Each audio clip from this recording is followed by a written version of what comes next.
Okay. All right, everyone. Welcome to Mere Medicine. I am so excited to be talking about this. Um, I'm going to, before we get into everything fully, what I'll say is that I want to share the flow that we're going to be moving through today, just to help you kind of orient.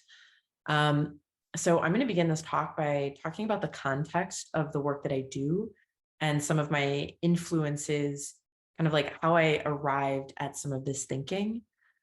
Because as we all know, there's always a lineage behind a thought. It's never a thought in the void. So I want to speak to that because that's going to really help us understand the territory that's informing this talk today. Then I want to talk about the technology itself. I think that's going to be really helpful in understanding, again, the tools that I work with, not just the context that they came from, because those tools are a big part of the mere medicine and how it works itself. And not many people, I think, know exactly what I do and how I work. So that's kind of a critical part of this talk today. And then I'm going to talk about the nature of healing and y'all, I am not a guru. I am one person, but this is all kind of what I've learned in my own experiences and what I have learned as a diviner and a medicine person and, kind of supporting people on their spiritual path has really shown me some interesting patterns. So I'm going to speak to what I know about healing as it relates to mere medicine. This is not the be all and end all of healing. And I know that we all bring in our own teachings and wisdom around that. So I'm super excited to see what it kind of pings in your world. And lastly, then I want to get into the teachings themselves. And what you might start to notice as we go through this talk is that they all start to kind of there is some sort of spiral effect. They will sort of reference things I've said previously. And that's the point of this, is to kind of build this foundation that really illuminates what to me is a system. So um, thank you all for being here. Thank you all for your interest and just your engagement. Thank you all for your healing. I'm really excited. So, okay, let's dive in. So to begin with, um, the context that I work in. Some of you might know this about me. I'm pretty vocal about it, but I know some of you have worked with me and some of you have not. So I'm just going to start with some beginning information. So as I mentioned, I am a diviner, and what that is a stick diviner. So I work within a lineage of stick divination. It's one of 9 different divination modalities that originated in the Dagara people of Burkina Faso. And so the Dagara is a lineage, it doesn't have a name. It emerged from a very specific context. And that means a people living in a place at a certain time. So this is a very ancient medicine. There are a lot of different guesses as to how old it is, but it's at least 5,000 years old. So it goes back. And I've heard into the double digits of thousands of years. And so what I'm here to share and what I am here learning through this is not it is not a culture, but rather a technology. And that's the easiest way to talk about it, because as with any sort of healing tool, there's some kind of nebulousness about it, I guess you could say. So I was initiated 2 years ago, and I've been working with this particular lineage of medicine for the past 3 years. And there's a whole long history to how I found it. It really was me responding to the call of the wild. Um, and the whole history of this medicine is really rich in and of itself. It was brought to the West by someone named Malidoma Somé, who's now deceased. He was an elder in this lineage and very well known. And it's really important that we honor him. And I speak his name here because without him, we would not have this technology in the West. And this technology has its own agenda. It has moved in miraculous ways through communities and through continents. So it has a lot for us here. And I think it's specifically come to the West to really help with some of the wounding that we have around our relationship to place, our relationship to lineage, our relationship to our ancestors, and how we kind of live in that now. So that's one context that I work within, a very ancient context. The other thing that I want to bring forward is the Course in Miracles. I am very anti-religion. I do not practice religion in that way, but I am really fascinated by technology and specifically spiritual technology. And the Course in Miracles is exactly that. It is a technology of miracles and healing that was embedded inside of the more like religious kind of stories of Christianity, and of Jesus Christ in particular. So I am not here in any way today to preach about Jesus, but because I am a technologist by training, I have designed digital systems. I work with systems design, and I have for the past decade as a designer, as a technologist. So I am trained to understand technology. And the way that I understand it is very similar to how I understand spiritual and energetic technology. So those are the kind of three contexts that I bring together in the work that I do.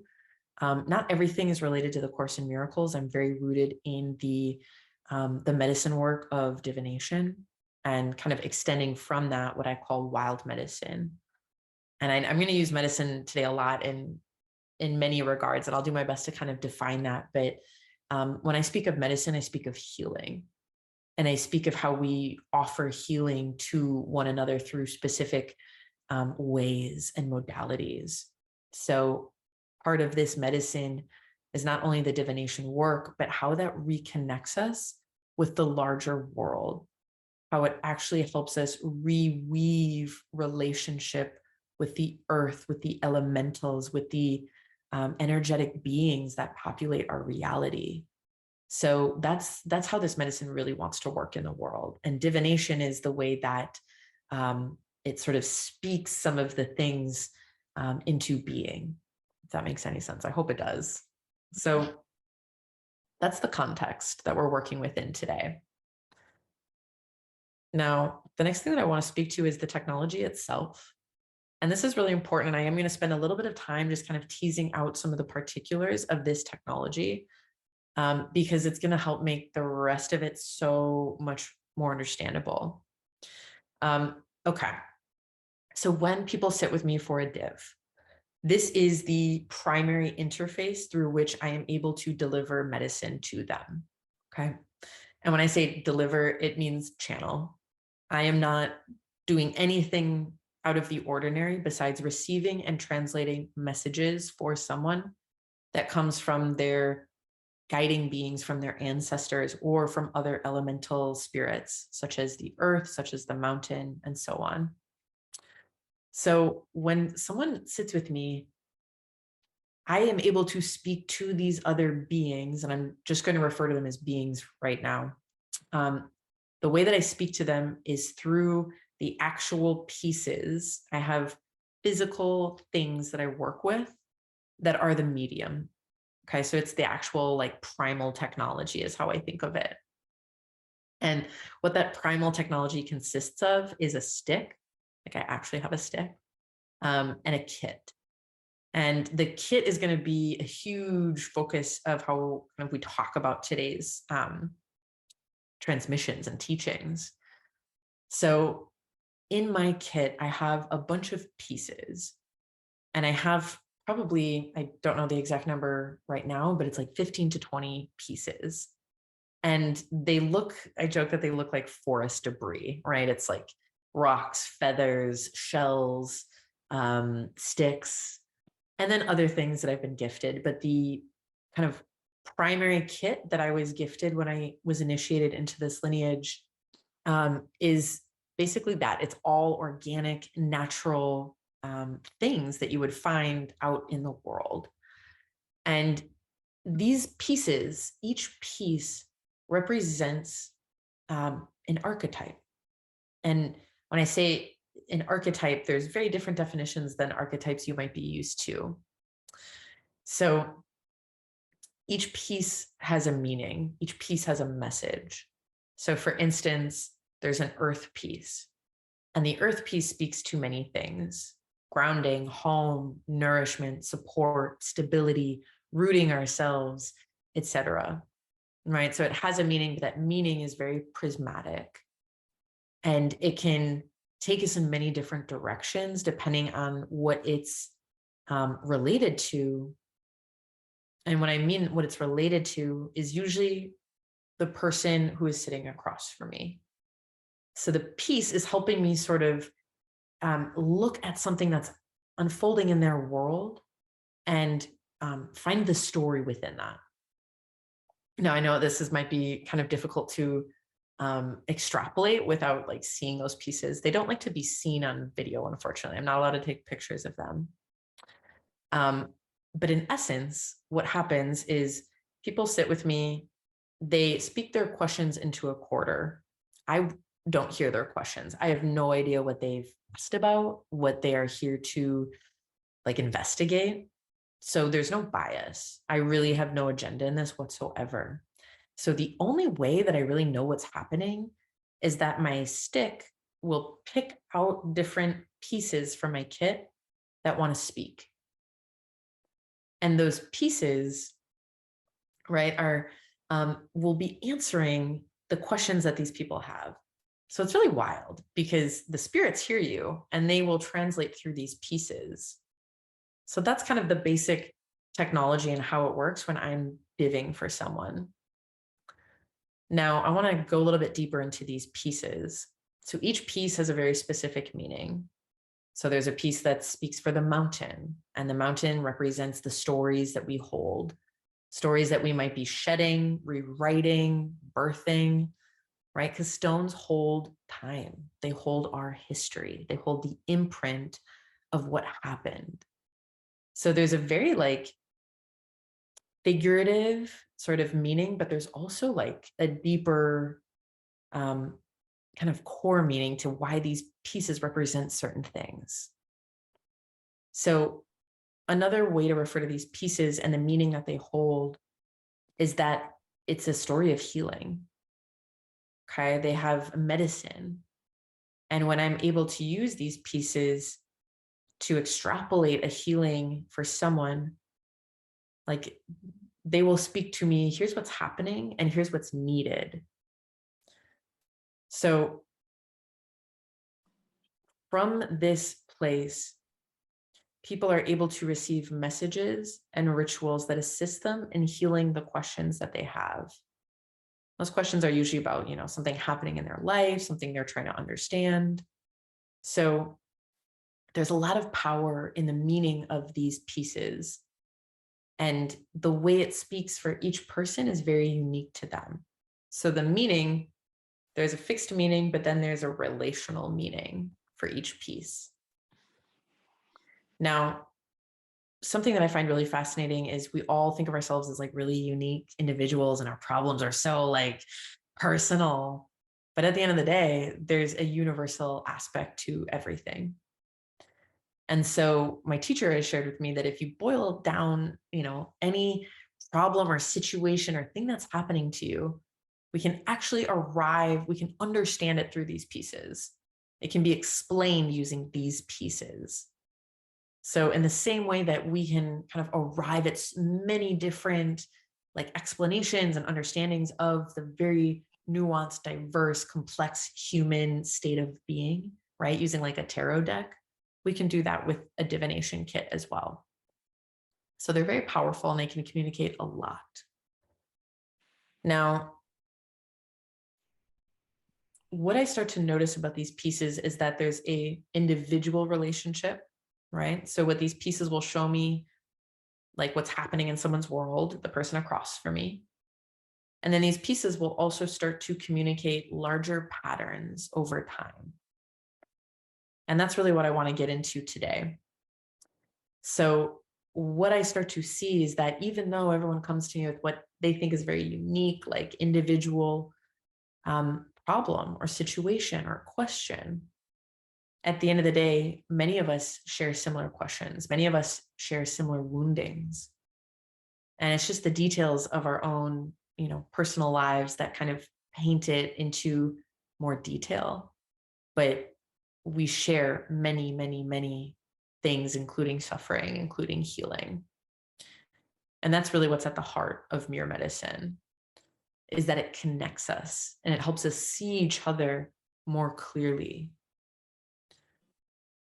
So what I start to see through my divinations is a map and a network of things that are not things, I'm sorry, woundings, right? Healings, both things that are happening within my community. And my teacher calls it the village apothecary, right? Because you start to have a set of pieces that is representative of what is happening with people in your community, which I think is so freaking beautiful. It's just like, wow, it's not invisible. It's all there. So, and the other part of this is not only does it show me what's happening in an individual's life and a collective community, it shows me where I am connected by my own wounds and healing to the people who sit across from me. Okay. And this is essential. I think all of us are like on the spiritual path, I'm guessing. So this is not news to anyone that we magnetize to us the people, the situations, the things that will most surface the thing in us that needs to be healed. I often think of it as like working the splinter out, right?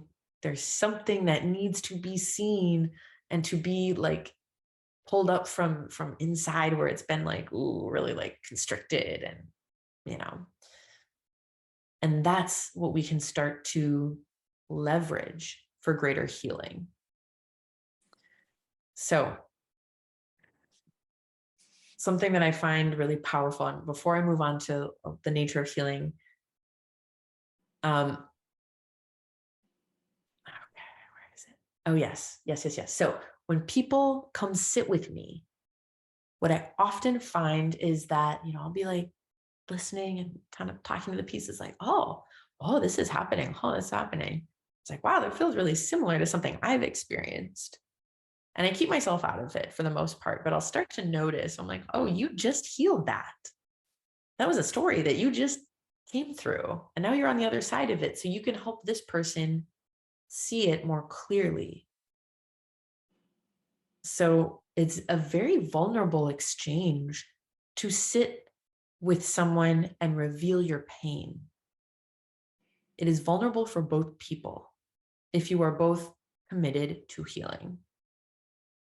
Because anyone who is a spiritual practitioner, a teacher, just who does healing work with anyone of any kind will start to see that in their clients. That these people are coming to them because there's something that this person can give, can help them see, that is connected to a shared wounding. There's also attraction because of our healings, right? So I don't want to, it's not like we're just out there like trauma bonding and that's how we heal, but it's both. So when I sit with people, I am just as seen as they are. So even when people come to me and they're like, oh my God, how did you know that? The answer is I don't know it. It's what I've been hearing come through these pieces, and I know it from my own perspective. And that's where I connect to it and relate and can help them see something from a larger, expanded perspective. Now, something that's really powerful and beautiful is that when people actually do their healing work, and in the case of a divination, it usually comes through in the form of a ritual. If someone really does their ritual, they will experience healing because the ritual brings us back into alignment. Okay, it's not just a prayer, it's not just a manifestation, it's not like a thought experiment. It literally is a physical experience of co-creating with spirit and with yourself to come into a more attuned and aligned state of being. And we're going to talk more about what that actually does, because that's the important perspective switch.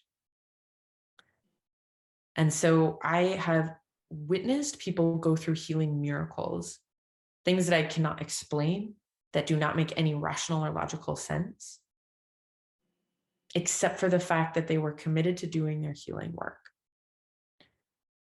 And when they arrive, when they come back to me and they say, I have experienced a healing, I ask them to send me a new piece for my kit. And what that is, that piece now represents the story of that person's healing. And when it comes back to me, it goes into my kit and becomes a shortcut that helps another person heal. Right? Because now I have a more clear story of what's happened. And I say this is really important because we help each other by healing. And we're going to look at that more and more. So we are a node in a network. And that is so central for us to understand. There is no eliminating yourself from relationship. And that's one of the keys to mirror medicine, is how you are in relationship with what's happening in your life. Okay. So I know that's a lot. It's difficult to talk about this work without it like there in front of you, but I wanted to give you a little bit of an understanding as to what happens when people sit with me and what that shows me. So then we could talk about more of the deep, juicy stuff. So I want to talk a little bit about the nature of healing. So if everything is energy and energy is always moving, then allowing energy to move is the most essential healing step we can ever do. Period. And as someone who has spent a long time in my life resisting movement, preferring my own, I'll never forget when I was working with a coach and we were investigating the payoff of my choices. And she's like, what's your payoff? And I was like, I get to be right.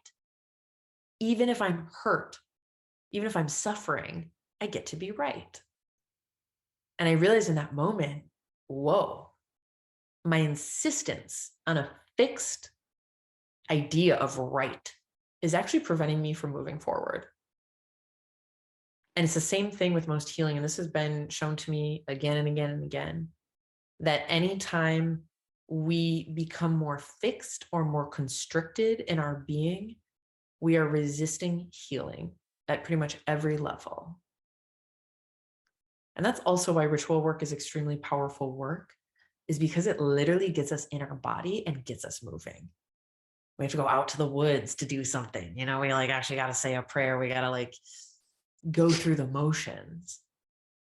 And it gets us embodied. So we're not just like, it's very easy to think we're healing because we get it, So that's the first thing. Everything is energy. And when we allow energy to move, what's stuck inside, what's buried within us, what's like festering, right? And actually creating the suffering and the stuckness can come to the surface. And when people ask me, well, why would I sit with you for divination? It's like, well, many reasons, but at the end of the day, it's because it will help surface your stuckness so you can actually work with it. And from there, more becomes possible. But we can't actually do anything. We can't actually heal if we don't know what's there causing all like the feelings, right? All the sensation. So most of the time, the most essential step is to see or speak into what is buried. And I also understand why a lot of us struggle to do this and to allow this, right? Because again, it might challenge our worldview completely. It might shift our relationships with ourselves, with others in a very big way. But maintaining a fixed experience or perspective will inevitably work against our healing because it is literally a stuck, like rigidity. Okay. So I share that because we have this idea in the West of like, we're independent, we do it, right? Like we're on our own, we've got this, like don't ask for help, that's weak. There's a very different mindset that is pervasive that actually prevents people from recognizing that they're woven in with a larger community and that they're healing relationships.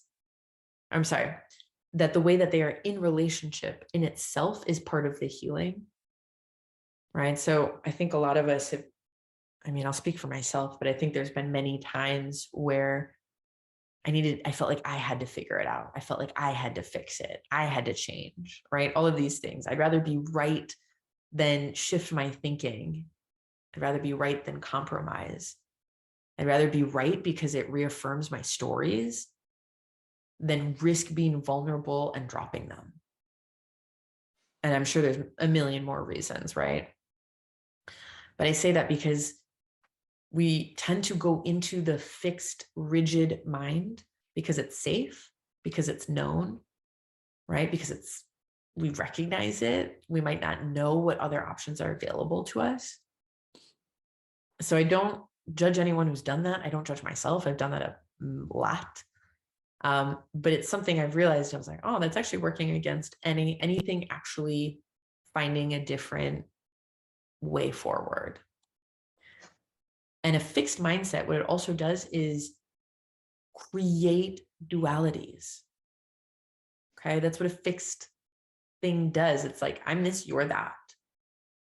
Okay, so it immediately starts to create a sense of duality, of othering, right? Of judgment, right and wrong, good or bad. You did this, I did that. So it becomes a lot harder to move within that paradigm of a duality. Okay. And the easiest way is like, we're mad at someone, like, you hurt me, right? That's not nice. I didn't like that. And it really creates this sensation of like, oh, we're on different sides, right? Of this, like we disagree. We're not standing in the same place. We're not standing on the same side. There's something you did that we need to fix. So it creates this tension that to me it feels like this, right? It's a polarity. So when we get inside these fixed perspectives, it reinforces stuckness because we become more entrenched in our need to maintain a story, right? A story of what happened, of what could happen, of who we are, versus how do we move towards healing.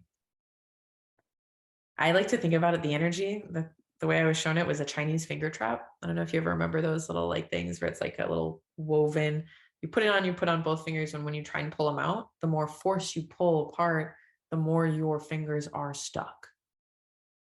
And I think that's very telling, right? Because it demonstrates how I think the West in general approaches healing. It's like someone's here, someone needs to be there, right? There's a duality that we need to address.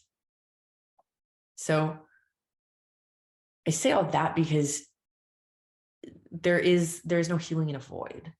There's like nothing exists in the void on this planet. So our healing cannot either. And the opportunity presented to us is to stop self-isolating inside of our stories and instead move into the deeply vulnerable relational orientation that helps us see how energy is moving inside of a system. And I want to like really emphasize system, because again, when we recognize that we are woven into a network and we are a node in that network. And I actually invite you all to visualize this right now. Like see yourself as a point, okay? And now see how many threads connect you with your loved ones, your family, your friends, your peers, your mentors, your teachers, like your lovers, all of it. It's a lot of threads, okay? And it's very easy when we like zoom in on these threads and like this person who hurt us, and we start like kind of creating a lot of tension along that thread. it starts to kind of create this distortion effect in how we literally understand ourselves in our world. It's like we get that myopic perspective that doesn't actually serve us. So I want to talk about the fact that energy is moving in a system, and that's where healing becomes more potentiated, more amplified, and more powerful.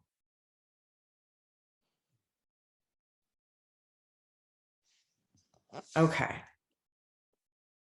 So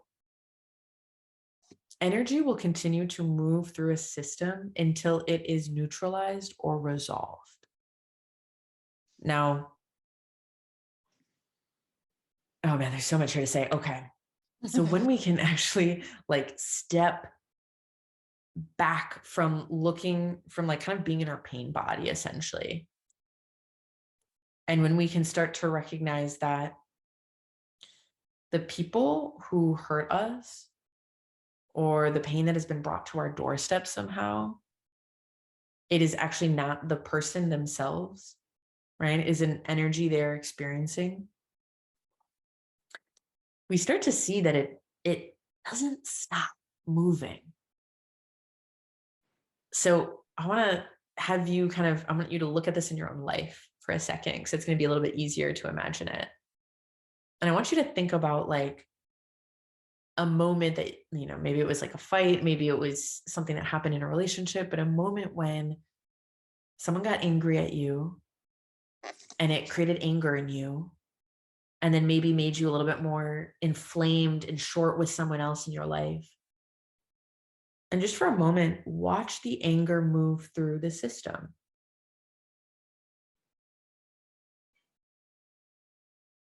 And notice how it inflames things, it triggers things, especially if we all meet it with the same response of like reaction.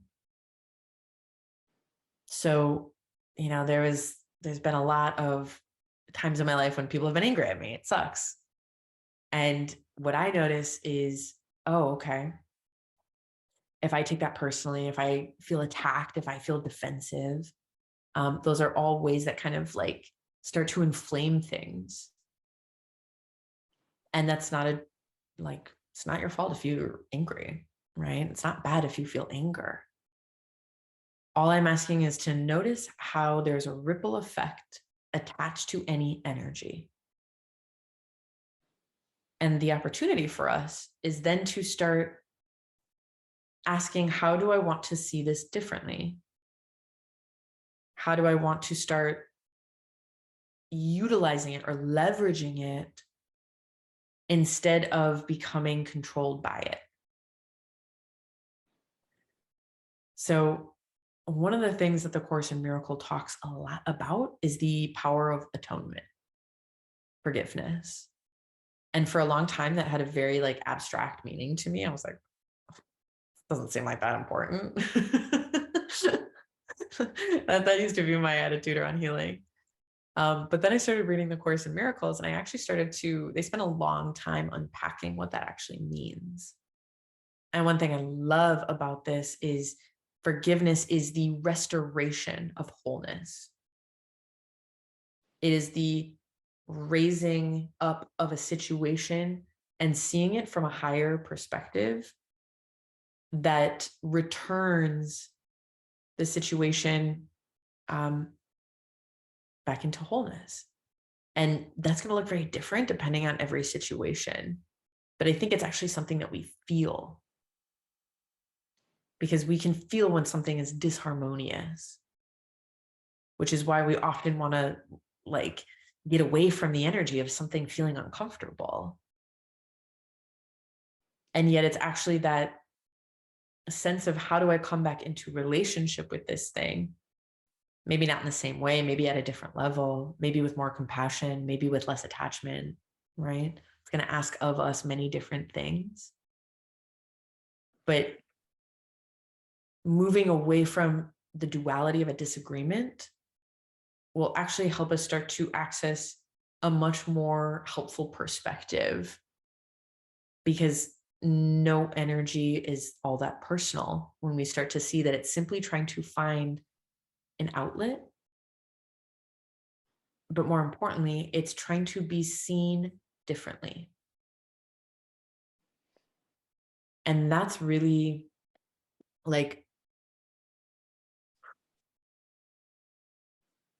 when we sit with our pain, when we sit with our suffering, that's what wants to be healed.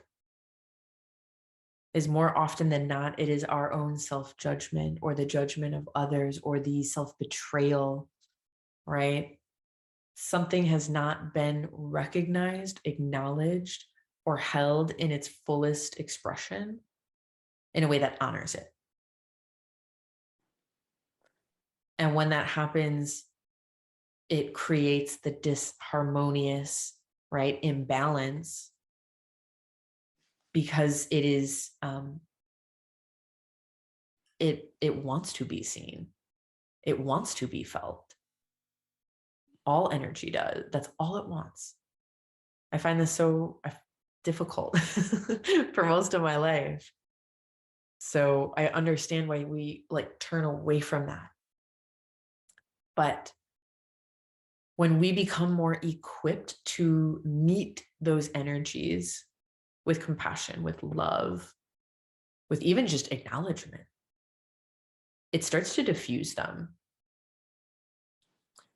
And, you know, it's like, for instance, when fear meets trust, it kind of starts to collapse in on itself. So that's part of this.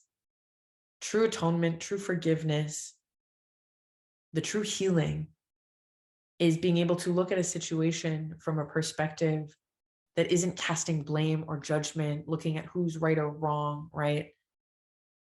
But actually seeing all parts of the situation as like agents, allies in healing. I'll share something very personal, which was my brother and I have been going through a really intense recalibration of our relationship for about 3 years. And for the first 2.5 years, I was like, really could not leave the victim mindset. I was like, he's so mean to me. He's just judging me. He's judging my life. He's judging my actions. He does not understand me. And I went to my Akashic reader at some point and I was like, was he my enemy in a past life? I was like, was he my nemesis? Did he try to kill me? Does that explain this? And what she told me blew my freaking mind. I'll never forget it. She was like, oh, you two are, this is the first time you're family. And you came in specifically to heal some very deep karma in your lineage. And she shared, so my brother's a lawyer, right? Like we live on completely opposite ends of the spectrum. I'm like out here talking to things with my stick. He's in court wearing a suit. And my Akashic reader was like, but in one life, actually 2 lives, you were deacons in this like underground snake clan, like medicine, you know, brotherhood. And I was like, whoa.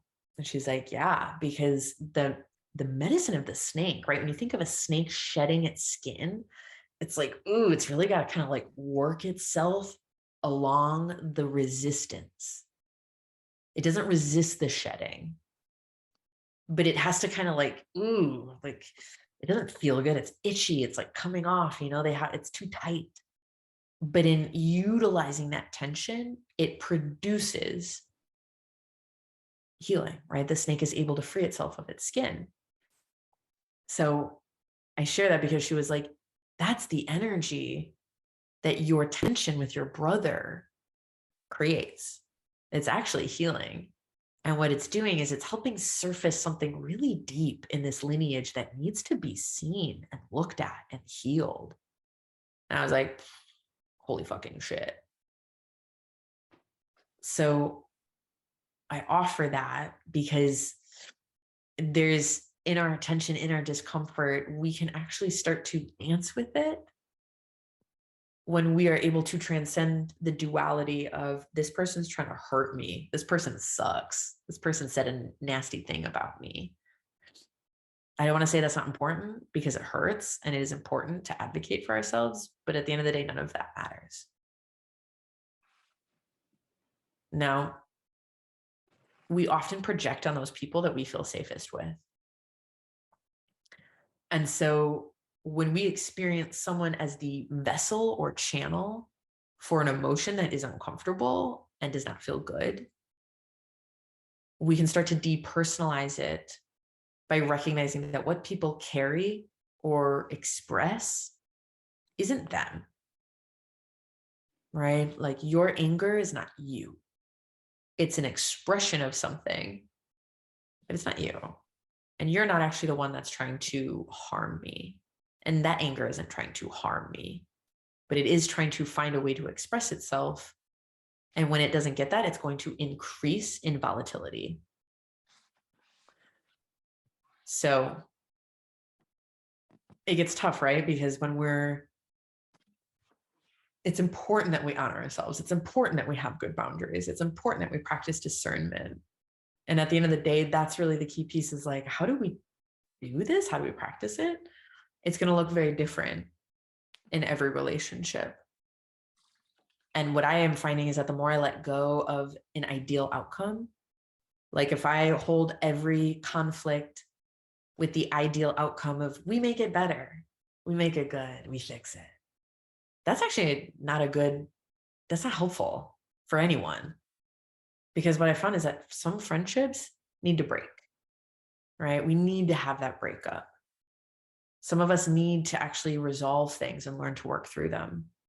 But we are only going to know what's true for us in the actual situation if we are able to practice discernment. Now, there's actually many layers to what I refer to as mirror medicine. And I'm kind of talking about a lot of different ones because there's, I think, like not a process, but as like kind of a way of like experiencing them at many levels.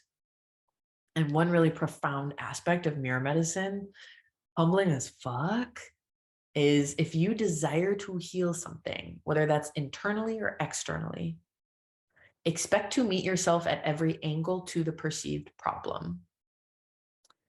What I mean by that is there are more than two sides to any coin. Okay. So if you are working through abandonment issues, you might find yourself in situations where, yeah, you get abandoned. Okay. That's one side. But if you have a fixed perspective on your story, which means like, if you're like, I'm the victim and I'm the victim, I'm the victim, I'm the victim, you're going to experience more forms of that story in that particular version.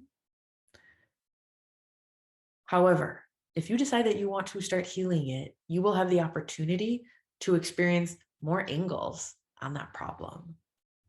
So I'll give another example. I am personally working through my own responses to conflict, specifically anger directed at me, or anger that's in my field for some reason. It's a very uncomfortable emotion, and it always has been.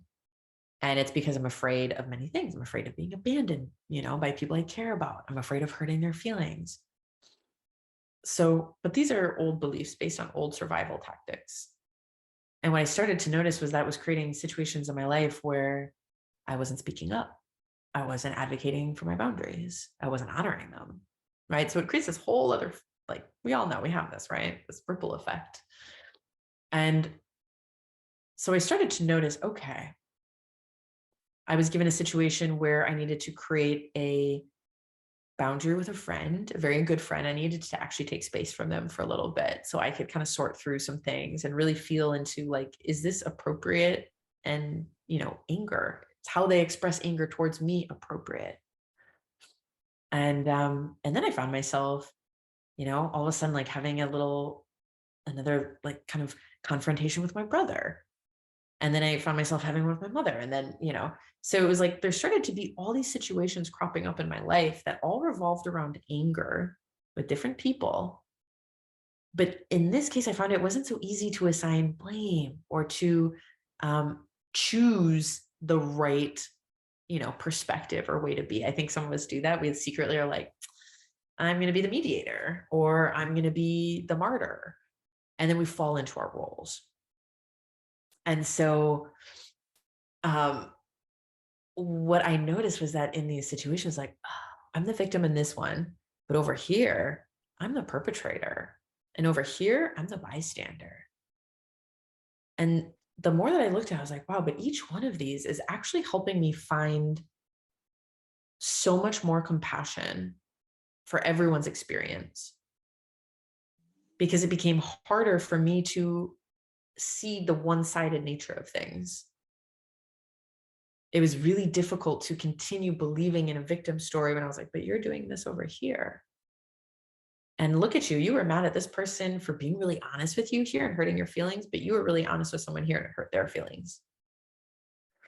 So it started to show me that there wasn't any point in trying to find a way to be right or find a way to fix things. And so the more that I was presented with these opportunities, the more I was like, maybe each one of these perspectives is expanding and nuancing my field of vision. So I can choose a more compassionate response, recognizing that at the end of the day, I think of it as like a prism, right? Like the thing we're exploring, the pain, the suffering, the problem we have is at the center, but we are going to be given a multidimensional like rainbow of opportunity to see all the ways that we relate to this from so many different perspectives. And so what I think that gives us is something similar to a third path, right? It's not this person's right, this person's wrong.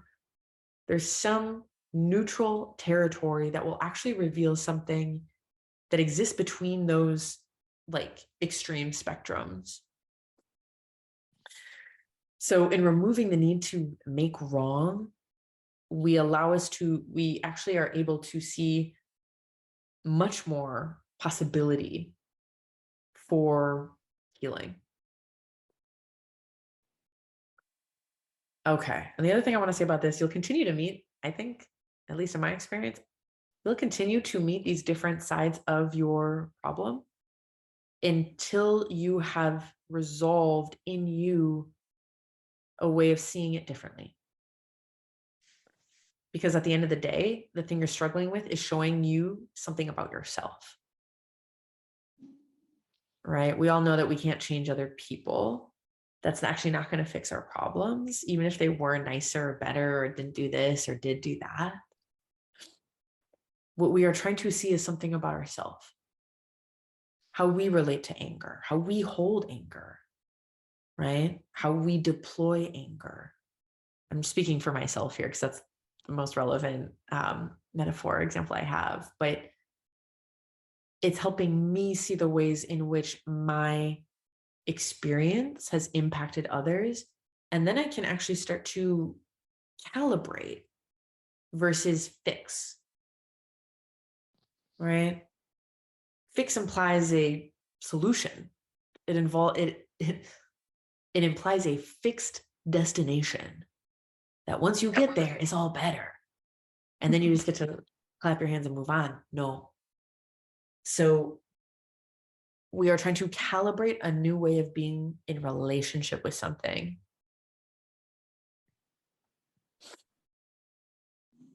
Now, this doesn't eliminate people being responsible for themselves. So I just feel like, footnote, it's always like, do what you have to do to take care of you. No one's advocating for you to stay in like a violent, harmful relationship if that's not good for you. But I want to state that the actual distortion that you are reckoning with, because it is a distortion, it lives at the root of something in you. And only a shift there is going to generate healing. Because true healing actually shifts our orientation to the perceived problem.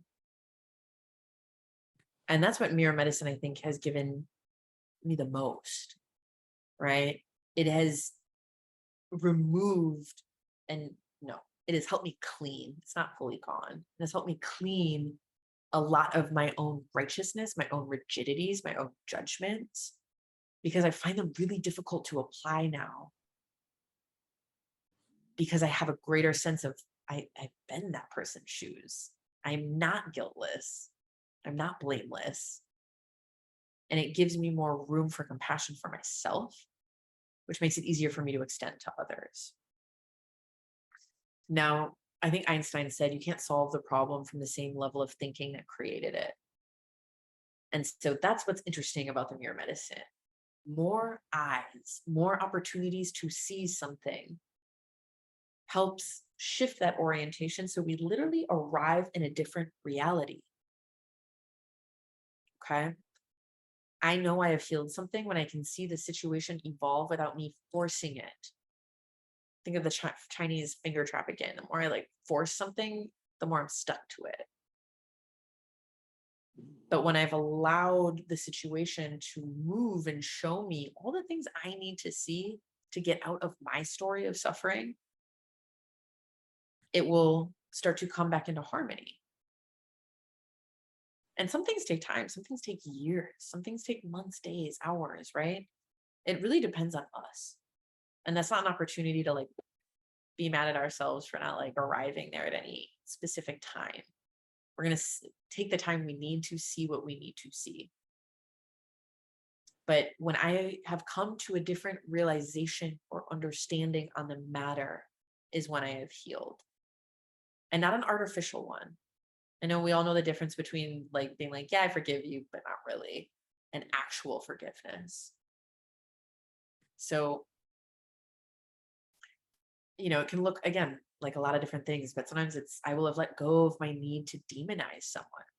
Maybe I've let go of my need to be right. That's what recently happened. It was like, oh, I'm not right. This person isn't wrong. We're actually on the same side.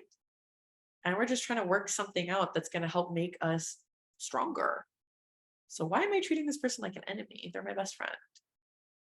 So ultimately, we will have arrived at a form of radical compassion, which again does not absolve people from responsibility, but it helps us take responsibility for how to move in a way that isn't generating more stuckness. So the coin game, the seeing, embracing the fact that you're going to be shown different sides of the coin and using that to ask yourself, what do I need to see here? What is a third path or a third option or a third perspective that I might be missing because I'm so stuck in this one?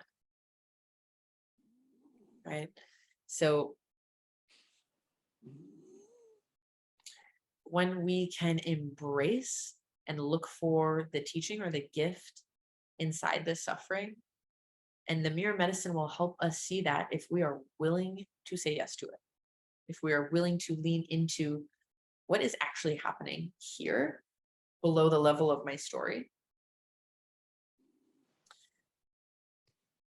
So that brings me to my next point, which is that healing is more possible within a collective experience, within a collective setting. And again, I think this is like far more normative in many indigenous cultures and in many cultures that have retained their relationship and connection to like the village context in a sense.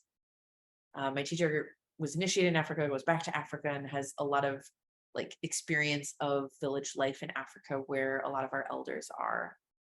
And he shared many really beautiful healing stories to help us understand why certain traditions like came to be. And it's really helped me see how divorced, again, we are in the West from being responsible for ourselves in a community setting.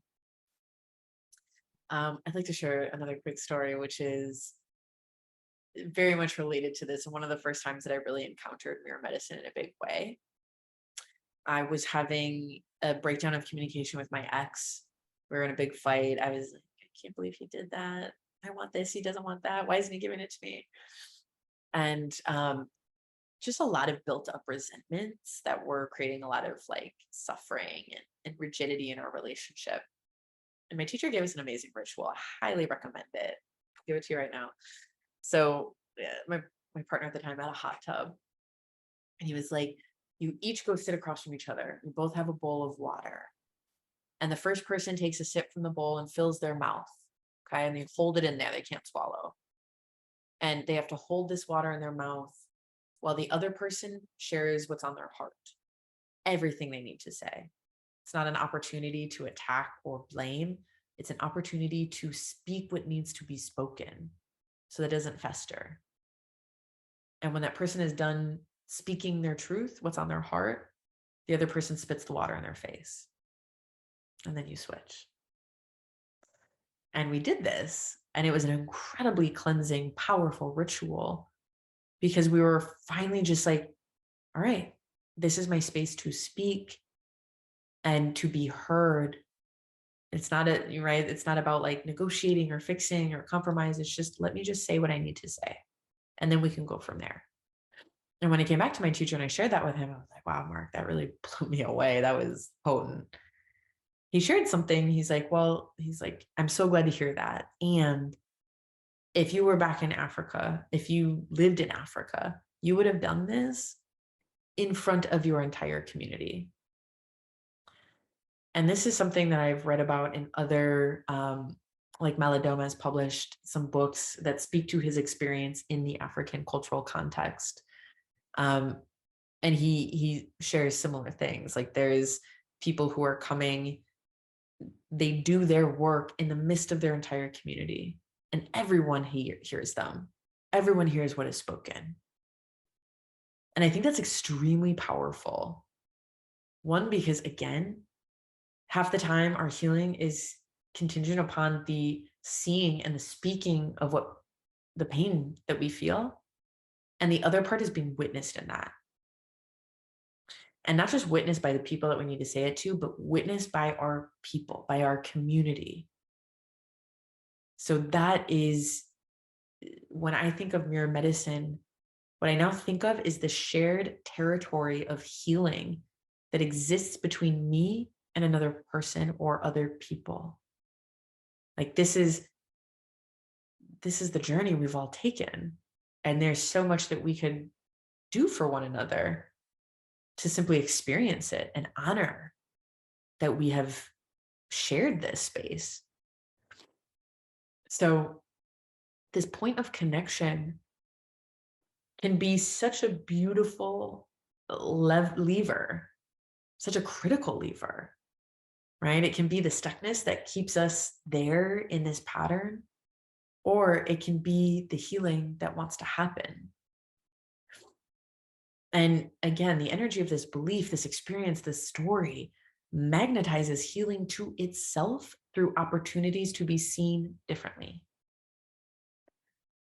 So if you are willing to see something differently in yourself and in others, you will be blown away. That is actually how wholeness restores itself. It is through the all-encompassing compassion of true recognition, right? Underneath the blame, underneath the story is the recognition. And that in and of itself will work wonders. Okay. There's only two more things I want to share. I know this has been a lot. So thinking about how this healing is like magnetizing itself through a system, looking for people, looking for opportunities for that to be understood at a different level. So, of course, your healing will impact everyone who is woven into your network, whether or not they know it, whether or not they recognize it. So, go back to that visualization of the web that you are woven into. Your healing is never a singular, isolated event because it is a conversation between you and the surrounding collective, right? It is conversation that is constantly happening between you and everyone that you are connected to. And those who are closest to us are going to have stronger, deeper threads. So a helpful way to think about healing and a helpful way to think about mirror medicine is that it is connected to the release or revival of a pattern, story, or behavior. And when one person addresses and repairs a dysfunctional, harmful, or false story or pattern within themselves, the energy of this correction is felt across multiple lineages. It is felt through all connections that you have, and it is felt more deeply with those who are more deeply woven with you. And that's how we actually start to break generational ancestral trauma. It's just happening at a much more extended level because that energy has been moving through your family system for millennia in some cases. So what is like micro is macro. What we can, everything is fractal. So we can see that the healing is moving through the system on multiple levels. And the more that you start to calibrate certain dysfunctional, harmful, self-limiting, self-sabotaging stories or beliefs or ideas, there is an impact for that, hugely so. So anyone who carries a similar pattern in themselves, who is also connected to you, the point of origin of that healing, will be impacted by the shift. You might see this like, sometimes it's as simple as like, I forgive this person in my life for doing this thing that I never thought I could get over. And the moment that I finally truly forgive them and like let it go, they'll call me and be like, hey, I was thinking about you. I'd love to repair things, right? That's an example of it. It can feel almost invisible, but it's not. So the last thing I want to say is that nothing is broken. And that is the true meaning of forgiveness. The person that you sit with, that I sit with, they are not broken. I am not broken. You are not broken. We are not broken. But it is that higher perspective that really gives us the power to fully like offer that to someone else. And I think that is one of the most powerful forms of healing that we can be present in with someone else. So, I think there's so much like fix it strategy in our world, and that's okay. But I think there's more needed, or what's needed more right now is the ability to be with it without trying to fix it, to just witness it, to recognize it, to name it, to honor it. And you would be astonished at what can happen as a result of that. It's like so simple and so complex. But the last thing I want to say is that all systems, so one of the key things about systems design that we were taught, all systems function exactly as they are designed to. They are not broken. There is no such thing as a broken system unless it stops working. But even the ones that we think aren't working are designed to work like that. So this can be like a huge source of suffering, or it can be like the paradigm switch you need to break through in your own healing work, right? Because all your problems are there to teach you. Your problems are helping you see something so deep in you that needs to be deeply received and acknowledged. And so when you can embrace that, that pain, that suffering, that problem in your life, or in this, with this friend or whoever, when you can embrace it as a benevolent teacher and gift, right? And really like, okay, I'm not going to take it personally. I'm just going to see what's here for me. And you will unlock your own healing miracle. It is something I have seen time and time again, and it blows my mind every time. It never ceases to be epic and amazing, and rock my world, simply because that is what's possible. So y'all, I've been talking for a minute. That's a big part of what I wanted to share today. And before we move into the next part of it, I'd love to give y'all the opportunity to share, to ask questions, to ask me if there's anything that was not clear. I'm happy to go over it again, but this is your opportunity to respond if you have anything you wish to share.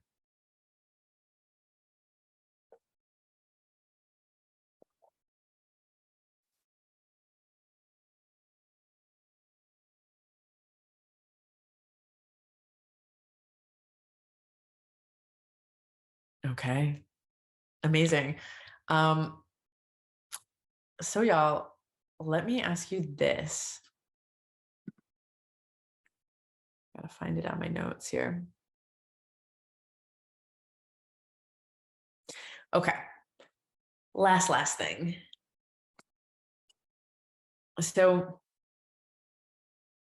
something I invite you to think about is, like, first of all, if you are experiencing a problem or suffering of some kind, or there's just like some pain in your life that you can't quite seem to integrate or move past, right? We all know the thing that's like, oh, I can't believe this is still here. Why hasn't this resolved itself yet? What do I need to do to see it? Um, Ask yourself, what in me needs to be seen differently? And when I say that, it's like, if you are experiencing judgment around a need for something, could I soften? Could I have more compassion for this? Could I ask for help? Right? So seeing often leads to different ways of doing and being that can really be like servants in our healing. Another question I have for you is, what in me wants to be loved back into wholeness? Whether through recognition, acknowledgement, taking responsibility for something. Um, yeah, what in you needs acknowledgement? I'll share one more story because it recently happened on this whole anger tip. Um, I recently had well, not a falling out, but as I mentioned, I had to take space from a friend. And what needed to happen for me was that there were some things I really needed to take responsibility for. I really needed to speak. And I had kind of suffocated myself. I hadn't really spoken them to this person. And at that point, it started to get larger than that person. I was like, oh, I don't really stand for this in general. I started to notice that it was shaping my values and it was helping me see my values differently. I was like, oh, this is actually really important for me to notice and to understand. Um, and I didn't really plan on this, but a lot of my work right now is being more visible, is being more vocal about what I stand for and sharing that, because that galvanizes other people to step into more of their truth and more of their power. So I wrote a piece about this person, and I didn't name them, but I did share some, I shared a little bit about my personal struggle as it related to the thing that kind of was like being illuminated. It wasn't about that person. It was something in me, but that person obviously knew the piece was about them.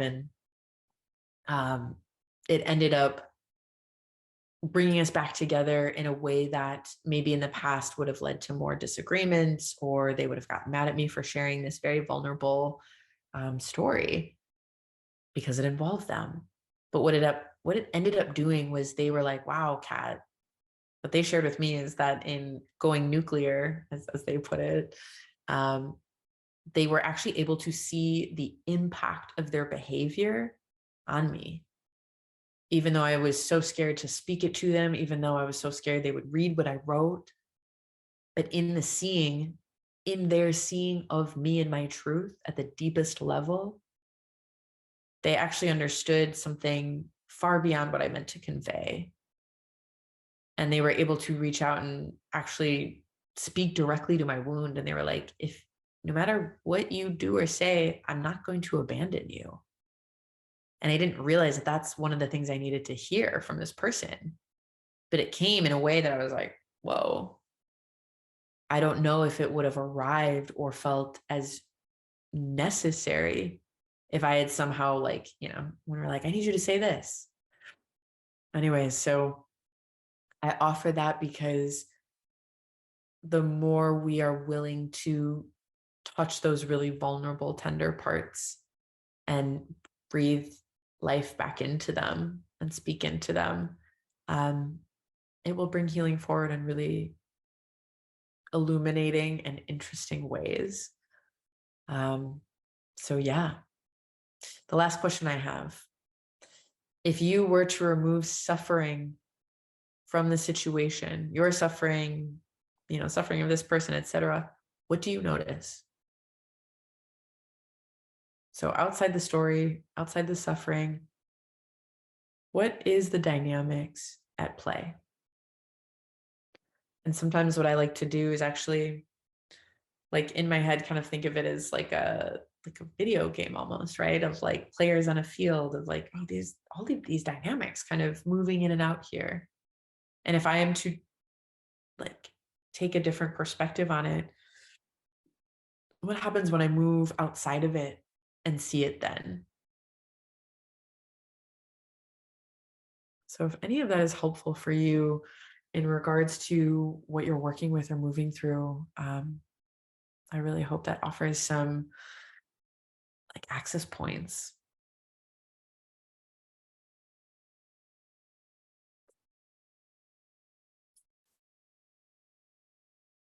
Right, everyone.